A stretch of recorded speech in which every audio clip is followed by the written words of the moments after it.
Redevelopment అనేది real estate రంగంలో ఎన్నో ఏళ్లుగా నలుగుతున్న అత్యంత క్లిష్టమైన సమస్యకు ముంబైలోని బొంబాయి హైకోర్టు స్పష్టత ఇచ్చింది. ఒక భవనం లేదా ప్రాజెక్ట్ నిర్మాణం పూర్తయ్యాక భవిష్యత్తులో ప్రభుత్వ నియమావళి సవరణల వల్ల అదనంగా వచ్చే ఎఫ్ఎస్ఐ ఫ్లోర్ స్పేస్ ఇండెక్స్ లేదా డెవలప్మెంట్ హక్కులు ఎవరికి చెందుతాయి? బిల్డర్కా లేదా అక్కడ నివసిస్తున్న కోఆపరేటివ్ హౌసింగ్ సొసైటీకా అనే అంశంపై ధర్మాసనం సంచలన తీర్పును వెలువరించింది.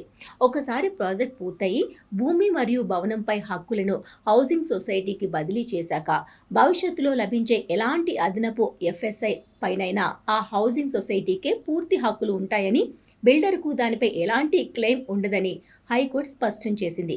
ఈ వివాదం స్థానిక హౌసింగ్ సొసైటీ మరియు డెవలపర్ మధ్య నడిచింది.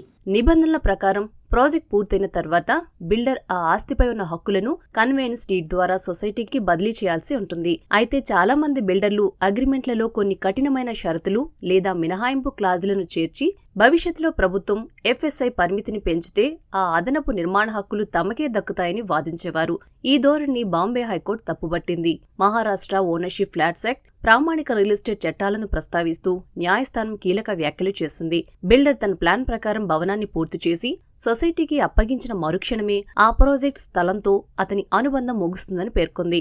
ఒప్పందంలో భవిష్యత్ ఎఫ్ఎస్ఐ మాదే అని బిల్డర్ రాసుకున్నప్పటికీ అది చట్ట ప్రకారం చెల్లదని, భవిష్యత్తులో నిబంధనలు మారి అదనపు అంతస్తులు కట్టుకునే వెసులుబాటు వస్తే దాని ద్వారా వచ్చే ప్రయోజనం పూర్తిగా సొసైటీ సభ్యులకే చెందుతుందని స్పష్టం చేసింది.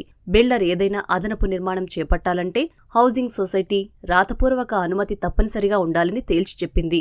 ఎఫ్ఎస్ఐ అనేది ఒక ప్లాట్ విస్తీర్ణానికి అనుగుణంగా ఎంత విస్తీర్ణంలో నిర్మాణం చేపట్టవచ్చో నిర్ణయించే నిష్పత్తి. ఉదాహరణకు, 1 ఎకరం స్థలంలో ఎఫ్ఎస్ఐ 1.5 ఉంటే దానికి తగ్గట్టుగానే నిర్మాణం చేస్తారు.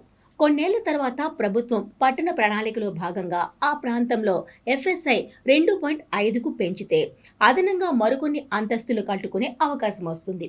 ఇప్పుడు ఈ అదనపు అంతస్తులు కట్టుకునే హక్కు సొసైటీకే దక్కుతుంది తప్ప బిల్డర్ దాన్ని మళ్లీ అమ్ముకోవడానికి వీల్లేదు. ఈ తీర్పు వల్ల ఫ్లాట్ యజమానులకు ప్రయోజనాలు కలుగుతాయి. పాత భవనాలను రీడెవలప్మెంట్ చేసేటప్పుడు సొసైటీలకు పూర్తి ఆధిపత్యం ఉంటుంది. అదనపు ఎఫ్ఎస్ఐని ఉపయోగించి సొసైటీ సభ్యులు పెద్ద ఫ్లాట్ను లేదా బిల్డర్ల నుంచి అత్యధిక కార్పస్ ఫండ్ను డిమాండ్ చేయవచ్చు. ప్రాపర్టీ బదిలీ చేయడానికి ఆలస్యం చేస్తూ భవిష్యత్ ఎఫ్ఎస్ఐ కోసం సొసైటీలను వేధించే డెవలపర్ల ఆటలకు ఈ తీర్పుతో చెక్ పడింది.